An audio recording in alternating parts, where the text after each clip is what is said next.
Welcome everyone. Welcome back to the channel. My name is Gavin. Thank you very much for being here. I am glad you are here. Today has been a busy day for yours truly in covering a murder trial here in Western Pennsylvania that ended up with a guilty verdict this very day. And I gotta say, the trial was scheduled for all week, and so I am glad that it finished today so that I can join you and talk about this case, the case of Madeline Soto. Um, I'm hearing a voice. I think my children might be home. We've got a rainy, stormy night outside. Anyway, okay, we're talking about Madeline Soto, who disappeared. Actually, before we get into the documents that I have for you here, which we're going to dive into in a bit, let's go back and just kind of refresh ourselves on this case because it has been a while since we've looked at this case. So I'm going to take you over just to this little keynote presentation real quick, okay? Madeline Soto is a 13-year-old little girl. By little, I mean little. 5'1", 110 pounds, little blonde hair, blue-eyed, and she was reported missing after her mother allegedly went to pick her up from school around 4:30 p.m. on February 26th. She had just had her 13th birthday. So she was reported missing about 8 p.m. after Stephan Stearns, her mother's boyfriend, said he dropped her off at school. And then the story goes that the mother went to the school around 4:30 in the afternoon to pick up Madeline and was told that Madeline was never at school. By the way, this does ring as strange to me because as a parent, I know when my children aren't in school. I get texts, I get calls, but the story is that she didn't know until about 4:30 in the afternoon. Let's see. So this is a guy named Stephan Stearns. He's 37, 6'2", 220 pounds, and he worked as I've read different things, but a cast member at Walt Disney World. This case happened down in Florida, and as a warranty manager, production associate at Smart Build Homes. On the 27th of February, so the following day, the Orange County Sheriff's Office issued a release to the public about Soto's disappearance, asking for information about where she might be. A massive search was conducted the following day.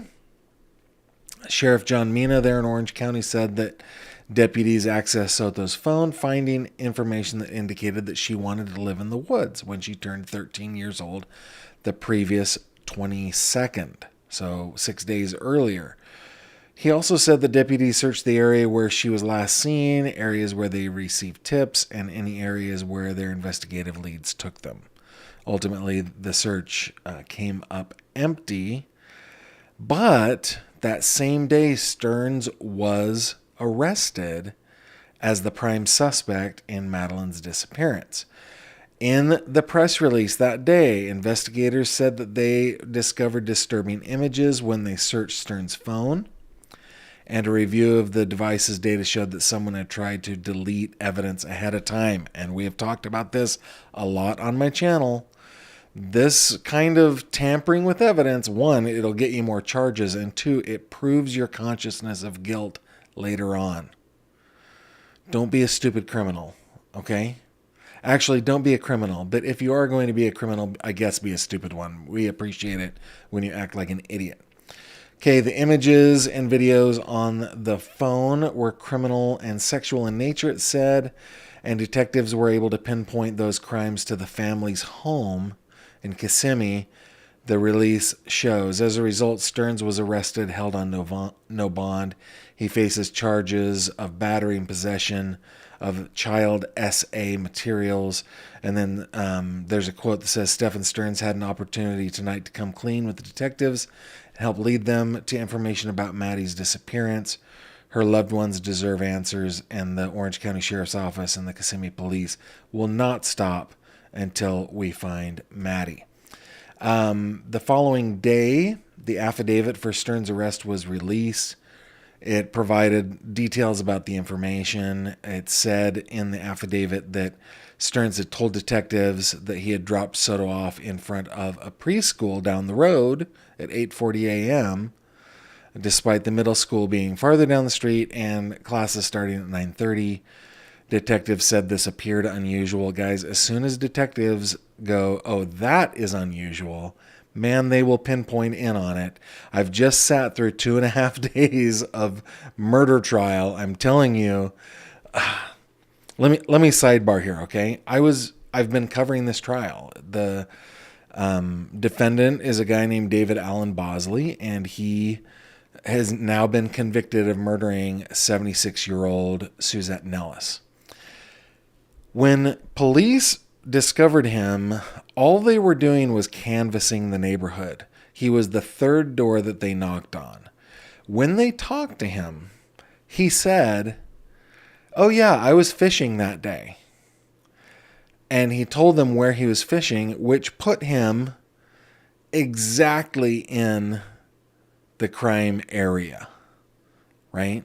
So, like, that just seems like a weird thing. I'm sure that he was just like, oh, I'm just going to tell them my story and they will believe it. But as I've said before, police are in the suspicion business. They find all sorts of things suspicious, and they find little teeny tiny things to hone in on, to just hone in on. They're professionals at this, okay? So when it says in the probable cause affidavit that this appeared unusual, oh man, you know that they were going to focus in on that. Let's see. A license plate reader captured Stern's vehicle at some point, and details about where and when this happened were redacted from the report. Of course, more came out later. Okay, in addition, the affidavit showed back on February 29th that Stearns told detectives he had accidentally performed a factory reset on his phone on February 26th.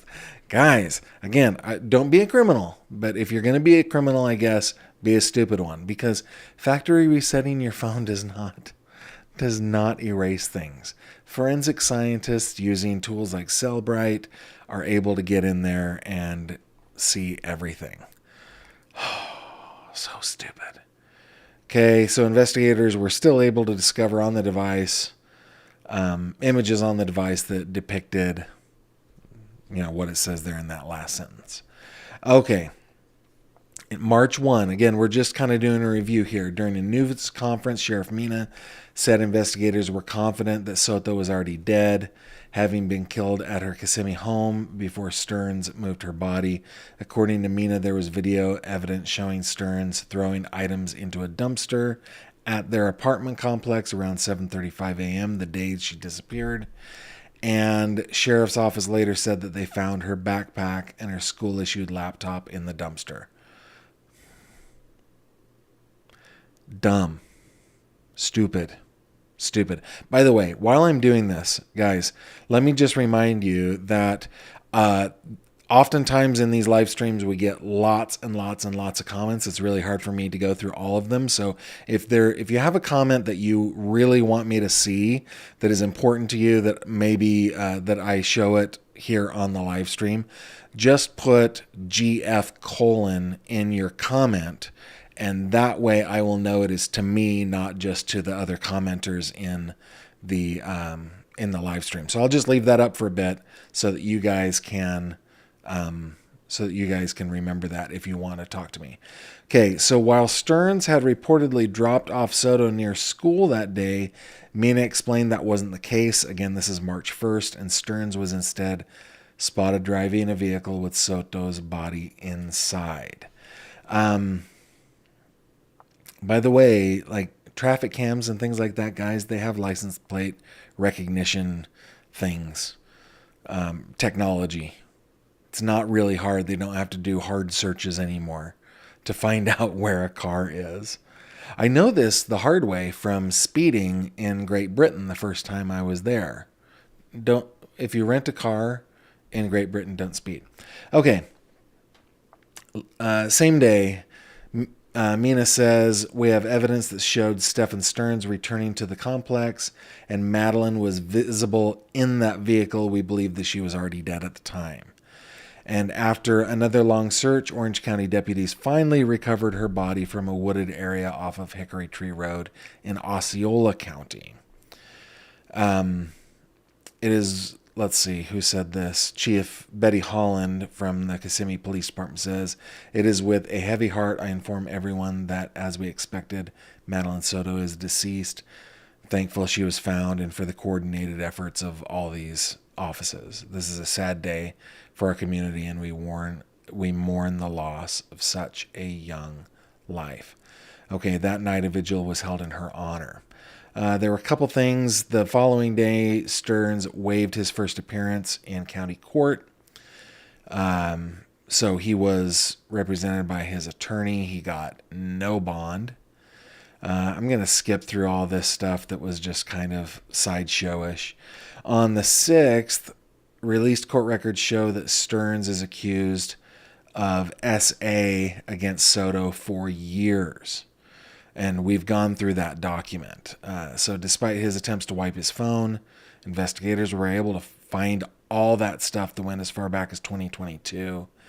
And so on the 12th, a total of 60 new charges were filed against Stearns, which you can read here. Okay. And then on the 24th of April, a grand jury indicted Stephan Stearns on one count of capital murder. So he's got all of these charges against him, and that brings us to today. Let me bring you over to Acrobat. Remember to use that GF if you have something you want me to read.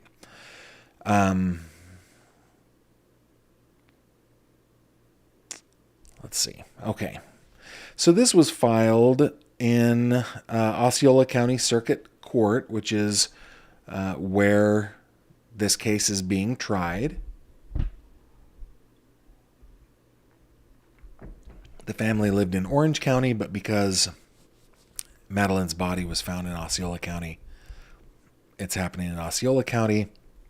I actually got a little confused on this because when I went to Osceola County, there's actually a new case in the circuit court. So I thought that everything was kosher for like the longest time, and then found the new case and lots of new documents. Let me just, okay.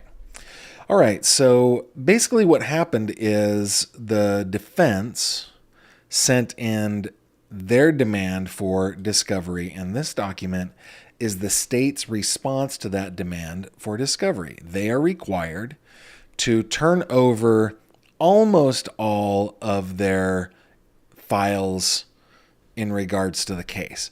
Not all of their files are going to be discoverable. Some of them, man, I need to click on the right thing. Some of them they do not have to provide to the defense, but certainly they have to provide to the defense any exculpatory anything. That has to go there. Okay. So, state's response comes now. The state of Florida, pursuant to Florida rules of criminal procedure, and in response to the defendant's demand for discovery, discloses the existence of the following information and material within the state's possession or control, which defense counsel will be permitted to inspect, copy, test, or photograph at a mutual convenient time arranged after contacting the undersigned assistant state attorney. By the way, guys, in my experience anyway, prosecutors and defense attorneys get along way better than what we think they do based on crime procedurals and court documentary or court movies and stuff like that. They get along just fine. There are things that they must do and that they mustn't do, and they get along fine. I had a conversation with the defense attorney after his client was just convicted of first-degree murder, and he was actually very complimentary about the ability of the prosecution. It was, I mean, I don't want to put words in his mouth or attribute something specifically to what he said, but honestly, it's not like it is in the movies. So they're going to work together just fine. It would be the exception to the rule when there's animosity between the two sides, at least on the attorney side. Okay, so the following pages have been sent electronically on May 6th, 2024. So we've got a bunch of stuff: sworn statements, consents to search, crime scene contamination logs, supplemental reports. The CAD is their big, long, as far as I understand it, it is their reporting system. They have a property form including tire tread and scene photos. There are affidavits, major case prints. That one was a big one that I noticed.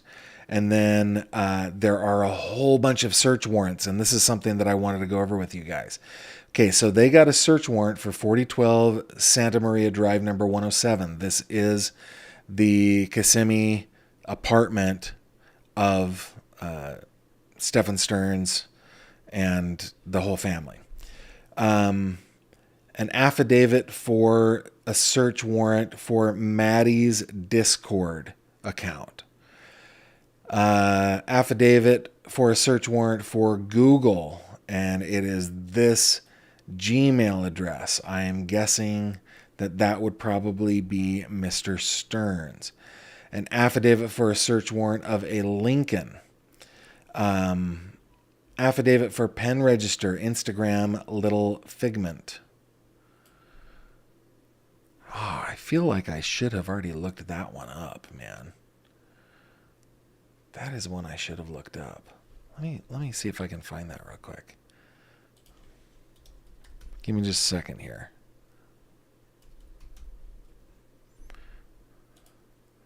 You guys are really patient with me. I appreciate it. I'm just going to look up Little Figment. Oh, come on. All this security to keep me out of Instagram. Oh. I should have done this beforehand.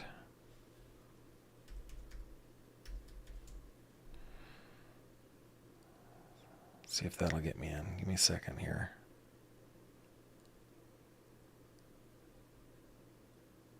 Okay. So I want to search.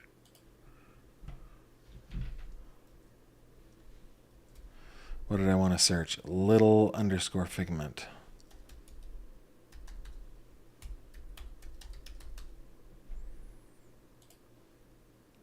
Yeah, okay, it's a private account. Let's go over to the website so you can see this. That is Maddie's account. Yeah, I should have done that before we got here. Thanks for your patience on that one, guys. Okay, so Little Figment. And then so many reports. 1, 2, 3, 4, 5, 6, 7, 8, 9, 10, 11, 12, 13. Oh, it counts them all. 21 different reports. Application for mobile tracking device. Guys, they put tracking devices on 3 cars. A 12 Honda Civic, a 2010 Lincoln, and a 2022 Nissan. 2 more search warrant affidavits for the apartment complex. Another crime scene report, pages 191 through 97 of the crime scene report. A narrative, let's see, property form, property evidence. And this goes on and on and on. But this application for mobile tracking device, those are big ones on, I mean, all these are just huge.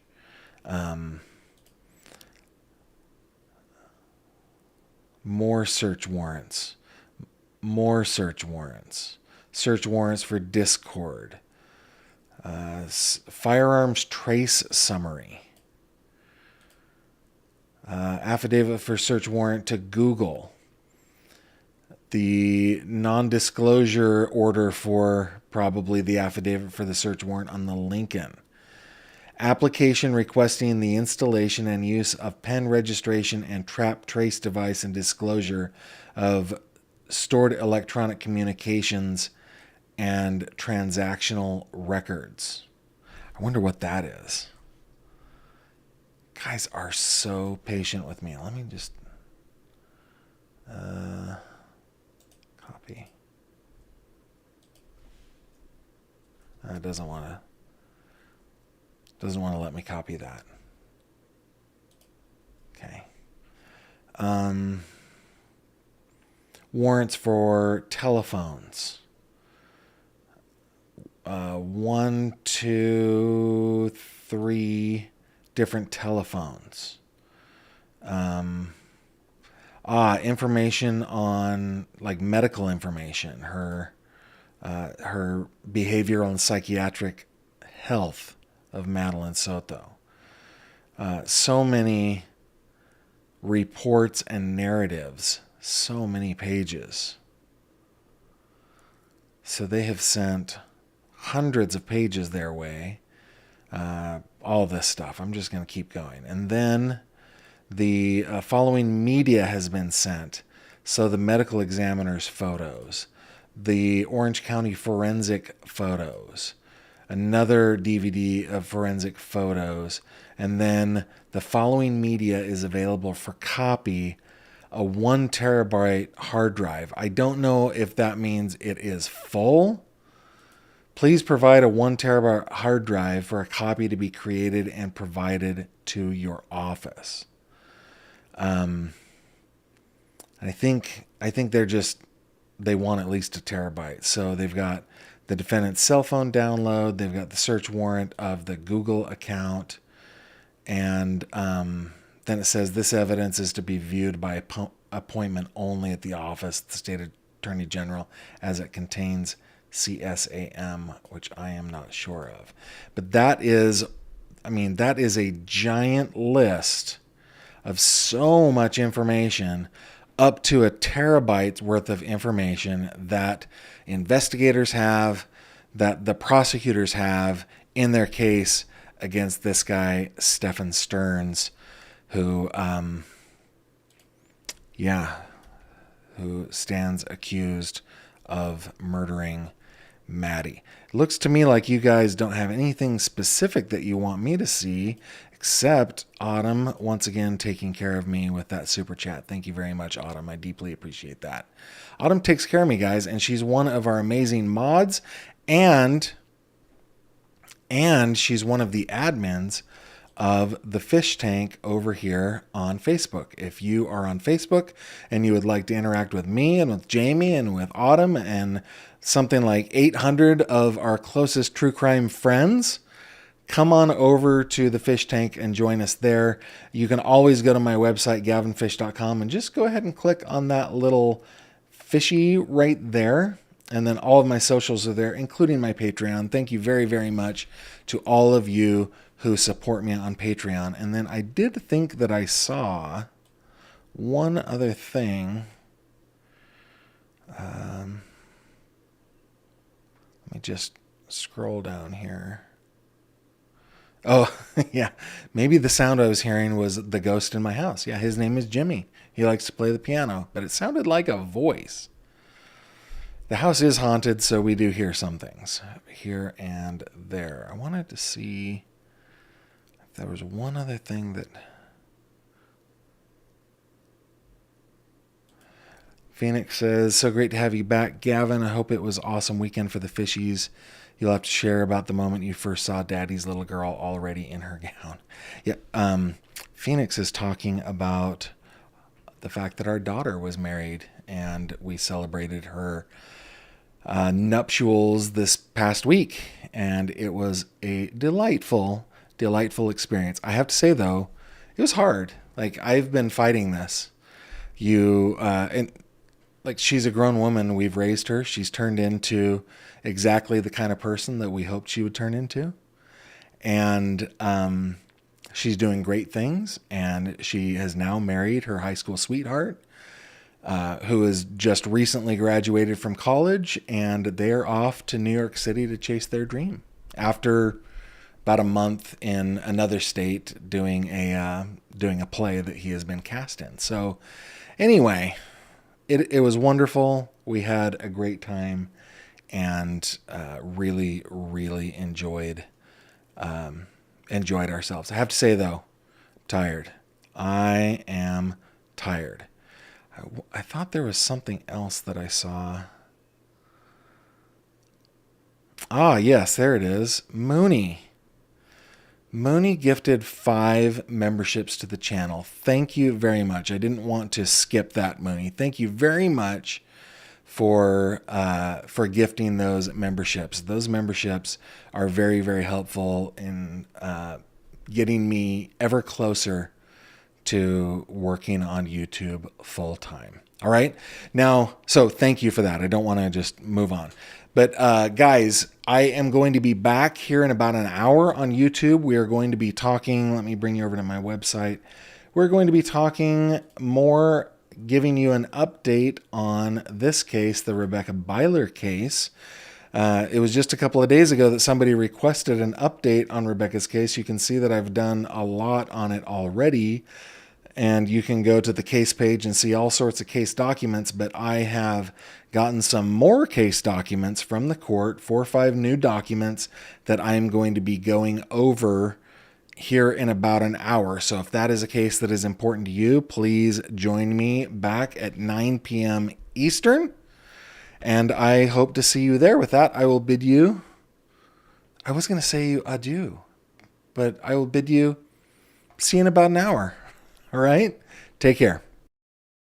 Thank you very much for watching this video. If you liked what you saw, please consider subscribing. And if you have any questions or comments, please leave them below.